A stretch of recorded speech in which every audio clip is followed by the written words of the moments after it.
Universal Declaration of Human Rights.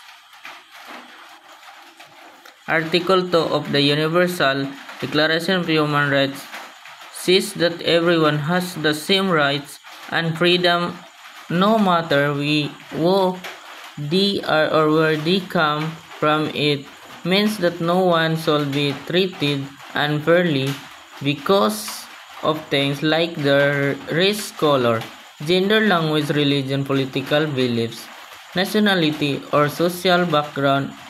Every person deserves equal respect and protection under human rights regardless of their country, political system, or status. For example, a Muslim woman and a Christian man both have the right to practice their religion freely without discrimination or a forced and a rich soul both have the same right to education, their families, to income or social class